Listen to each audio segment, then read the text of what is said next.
Hello,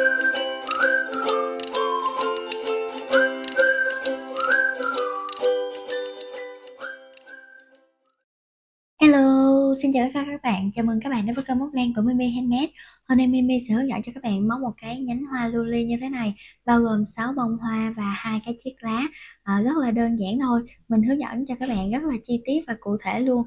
Và cái phần nhụy của chúng ta rất là chắc chắn và dễ làm. Mình hy vọng là các bạn sẽ yêu thích cái mẫu nhánh hoa luli này ha. Ở đây thì mình có demo cho các bạn một cái bó hoa toàn là hoa luli không nè, rất là xinh xắn luôn. Đây thì mình làm 4 cành ha, mỗi cành là 6 bông hoa, như vậy là chúng ta có 24 bông hoa là được một cái bó hoa rất là xinh xắn như thế này để chúng ta làm quà tặng hoặc là có thể kinh doanh ha. Nếu mà các bạn yêu thích cái mẫu này, các bạn nhớ nhấn like video này giúp mình nha, và bình luận ở phía bên dưới ủng hộ Mimi bằng một cái lượt đăng ký kênh nha các bạn. Mình cảm ơn các bạn rất nhiều luôn, và bây giờ chúng ta sẽ cùng bắt đầu móc nha. Với cái mẫu hoa luli này thì các bạn sử dụng len sợi tự do nha. Ở đây mình móc len Micoton của 125g á, cỡ len là khoảng 2mm và được xe từ 5 sợi như thế này. Kim móc mình sử dụng là kim 3mm ha. Các bạn có thể là tăng size kim hoặc là giảm size kim tùy theo cái kích thước hoa mà các bạn mong muốn. Chuẩn bị cho mình kẽm lá với lại kẽm cành nha. Kéo cắt len, kim khâu len và keo nến. Về cái phần mà phối thì mình sẽ phối màu xanh đậm với lại màu xanh nhạt. Phần nhụy thì mình sẽ chọn màu vàng, phần lá thì mình sẽ chọn cái màu xanh y hình ha. Bạn nào thích cái màu này có thể là tham khảo. Một cành thì mình sẽ phối là 6 bông ha. Mình phối 3 màu nhạt với lại 3 màu đậm. Các bạn thích phối một màu thì chúng ta sẽ phối một màu thôi nha. Bây giờ chúng ta sẽ tạo một cái vòng tròn. Các bạn đưa kim móc vào vòng tròn, kéo len qua, móc lên 4 mũi móc xích. Rồi bây giờ chúng ta sẽ thực hiện 2 mũi kép đôi vào vòng tròn ha. Mũi kép đôi thứ nhất chúng ta sẽ móc như sau. Các bạn sẽ quấn len 2 vòng lên kim, đâm kim vào vòng tròn, kéo len qua 2 vòng lần thứ nhất, 2 vòng lần thứ hai và 2 vòng lần thứ ba. Chúng ta hoàn thiện mũi kép đôi đầu tiên. Tới mũi kép đôi thứ hai, các bạn cũng sẽ quấn 2 vòng lên kim, đâm kim vào vòng tròn, kéo len qua 2 vòng và 2 vòng. Chúng ta hoàn thiện mũi kép đôi thứ hai, móc lên 4 mũi móc xích và trượt mũi vào vòng tròn. Chúng ta có cánh hoa đầu tiên. Bây giờ chúng ta sẽ móc thêm 4 cánh hoa nữa ha. Các bạn lại móc 4 mũi móc xích, thực hiện 2 mũi kép đôi. Mũi kép đôi đầu tiên, mũi kép đôi thứ hai. Móc xong 2 mũi kép đôi thì chúng ta lại móc lên 4 mũi móc xích và trượt mũi vào vòng tròn. Chúng ta có được cánh hoa thứ hai. Bây giờ 3 cái cánh hoa còn lại các bạn cũng sẽ hoàn thiện cho mình giống hệt như mình hướng dẫn cho các bạn ở cánh hoa đầu tiên cũng như là cánh hoa thứ hai nha. Mình đã móc xong 5 cánh hoa nè các bạn. Bây giờ chúng ta sẽ móc lên một mũi móc xích và cắt len. Rồi các bạn sẽ rút cái mối này lại. Sau đó là cầm cái cọng dây ở phần tròn ma thuật á, chúng ta sẽ kéo nó thật chặt lại luôn nha. Rồi như vậy là chúng ta có được một cái bông hoa luli rồi nè, thiếu cái phần nhụy.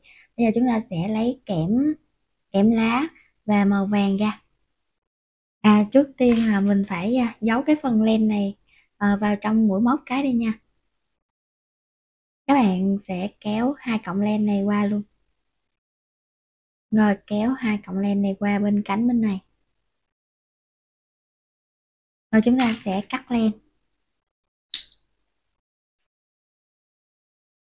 Rồi bây giờ mình có một cái kẽm lá như thế này. Các bạn sẽ ốm nó qua như thế này ha. Mình sẽ cắt từ điểm này thôi nha. Cái này tại vì mình cắt dư á, cho nên là mình sẽ bỏ cái khúc ở phía dưới này. Rồi bây giờ ở cái phần này nè, chúng ta sẽ ốm cái màu vàng nó vô ha. Rồi các bạn sẽ quấn một vòng, bắn keo cho mình ở chỗ cái điểm này. Rồi mình đã bắn keo xong rồi, các bạn sẽ quấn ha. quấn chỗ này để cho nó cố định lại cái mối đầu tiên á. Rồi các bạn sẽ quấn cái phần nhụy màu vàng nha.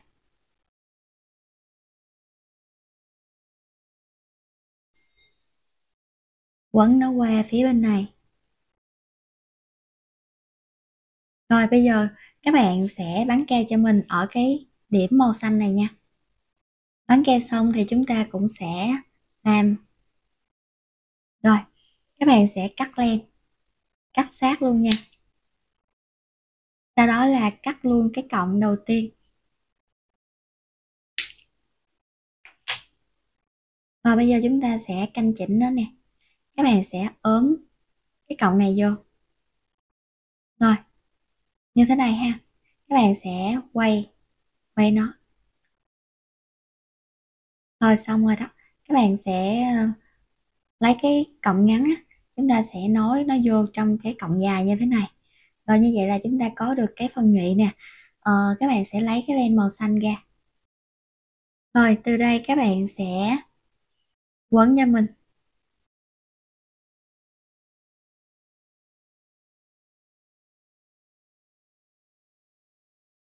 Rồi chúng ta sẽ quấn tới gần cuối luôn ha. Chúng ta cứ để như vậy rồi chúng ta sẽ quay nó thôi. Gần tới cuối á thì chúng ta sẽ bắn keo một ít ở chỗ cái điểm này. Sau khi bắn keo xong á, thì các bạn cũng sẽ cố định lại cái điểm cuối này nha. Rồi chúng ta sẽ cắt len. Rồi các bạn sẽ ốm vô trong cái hoa này ha. Mình sẽ xác định vị trí để mà mình dán. Rồi bây giờ mình sẽ bắn keo ở chỗ phần màu xanh này. Mình đã bắn keo xong rồi nè. Các bạn sẽ ốm nó xuống phía dưới luôn nha. Rồi sau đó là chúng ta sẽ ốm cái phần màu vàng này vô. Rồi như vậy là chúng ta đã xong cái phần nhụy và nó rất là chắc chắn luôn á. Rồi canh chỉnh lại cái phần nhụy nè. Các bạn muốn nó vàng hay là muốn nó dẹp dẹp, muốn nó tròn hay là muốn nó dẹp dẹp đều được ha. Còn cái phần lá chúng ta muốn nó ốp vô như thế này thì chúng ta sẽ canh chỉnh. Còn nếu mà muốn nó như thế này thì chúng ta cũng sẽ canh chỉnh luôn nha. Rồi như vậy thì các bạn muốn một cái cành bao nhiêu hoa thì chúng ta sẽ làm bấy nhiêu bông như thế này ha. Nè, còn ở phần ở dưới nè, nó không có bị lộ keo hay là gì hết, rất là xinh xắn luôn nha. Ở đây là mình đã làm sẵn 5 hoa rồi, 3 hoa nhạt và 3 hoa đậm với lại cái phần lá. Rồi kèm bây giờ chúng ta cũng sẽ lấy cái kẽm ra để chúng ta móc cái phần lá luôn nha. Bây giờ chúng ta sẽ tạo một cái nút thắt nha. Các bạn sẽ móc lên 16 mũi móc xích. 1, 2, 3, 4, 5, 6, 7, 8, 9, 10, 11, 12, 13, 14, 15, 16.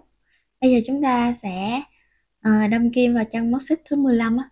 Đồng thời cũng lấy cái kẽm lá lên để mà chúng ta ốm qua ha. Đây các bạn, ốm vô phía trong bên chính giữa nè. Rồi các bạn sẽ kéo len qua, thực hiện một mũi móc đơn nha. Rồi chân kế bên là một mũi nửa kép.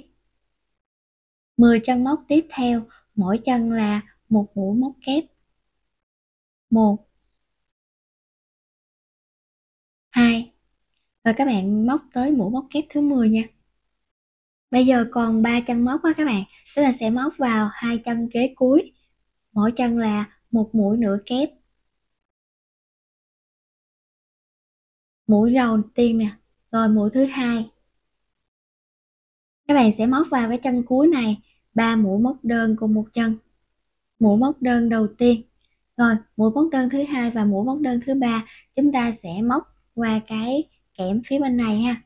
Rồi các bạn sẽ để cái cành kẽm nó lên như thế này. Rồi chúng ta sẽ đưa cái cọng len qua và đâm kim vào cái chân móc cuối chúng ta sẽ thực hiện 2 mũi móc đơn nha. Như vậy là chân cuối chúng ta có 3 mũi móc đơn đủ rồi đó. Hai cái chân kế bên này mỗi chân là một mũi nửa kép. 1, 10 chân tiếp theo các bạn sẽ móc giống hệt như bên đây, mỗi chân là một mũi móc kép, và các bạn sẽ móc tới mũi móc kép thứ 10 nha.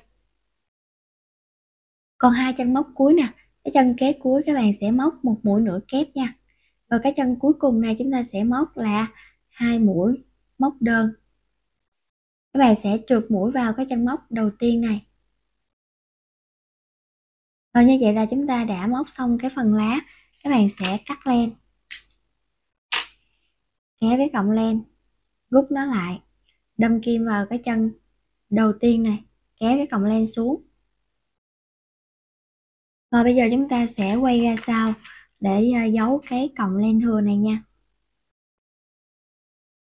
Đưa nó xuống phía dưới nè.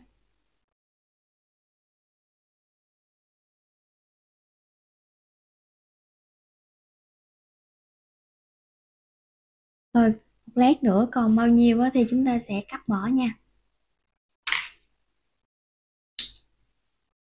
Rồi ở chỗ phía dưới này các bạn cũng sẽ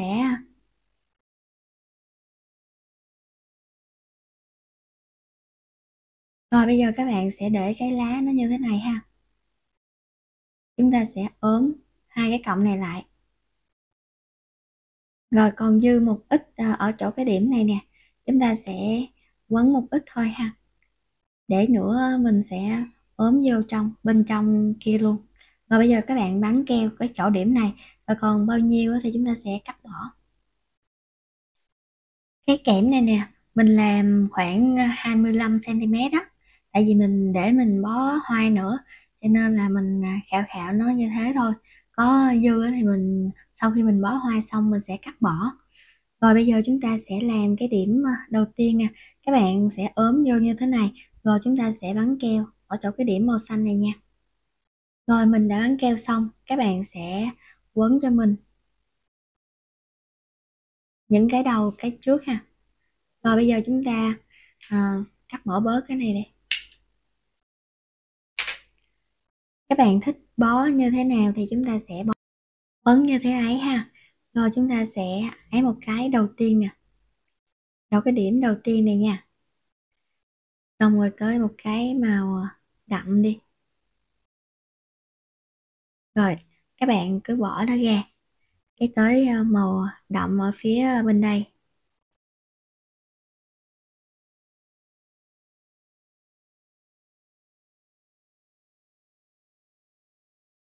Cái tới màu nhạt chúng ta sẽ đưa nó qua bên đây. Rồi quấn cho mình lại một cái đi, để cố định lại một xíu ha. Rồi chúng ta sẽ quấn thêm nè.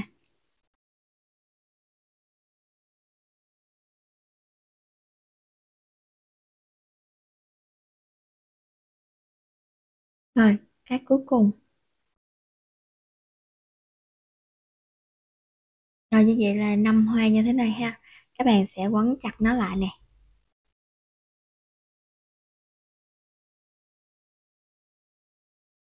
Rồi cái điểm đầu.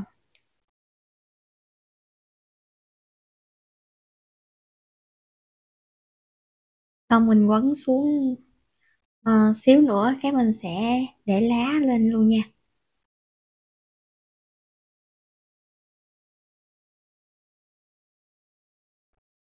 Quấn cho nó chặt tay nha các bạn.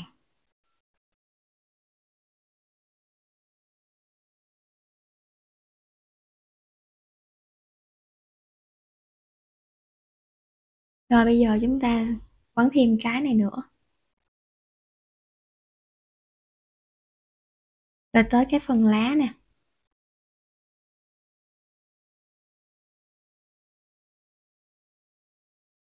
Rồi lá thứ hai.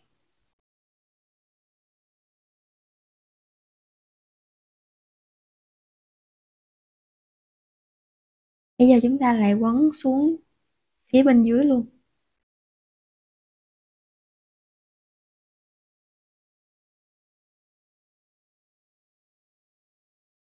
Và bây giờ chúng ta sẽ quay qua như thế này.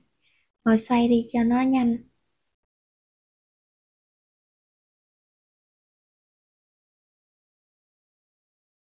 Và các bạn sẽ xoay cho tới cuối cái cành này luôn nha. Đến cuối thì các bạn cũng sẽ đánh keo một ít ở điểm cuối và chúng ta sẽ quấn lại, cắt len luôn nha. Rồi như vậy là chúng ta có được một cái cành hoa này. Đây các bạn, cái bó này á là nó gồm 4 cành, mỗi cành là 6 bông. Thì chúng ta có 24 bông như thế này. Nè, mình cứ để vô đây làm mẫu cho các bạn thôi nè. Nè, mình đã quấn sẵn hết rồi. Cứ để vô đây là được một bó như thế này ha. Còn cái cành cành này á thì mình để mình quấn cái bó hoa cô dâu á. Cái clip sau mình sẽ hướng dẫn cho các bạn nha. Còn cái cành này thì mình để lá mình làm mẫu cho các bạn. Tại vì bó hoa cô dâu mình sẽ móc lá riêng và lá nó dài ra luôn.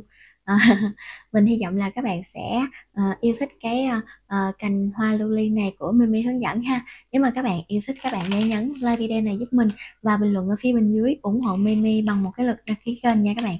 Mình cảm ơn các bạn rất nhiều luôn, và mình cũng cảm ơn các bạn đã dành thời gian ra theo dõi hết video này và thực hiện cái mẫu hoa lưu ly này cùng mình nha.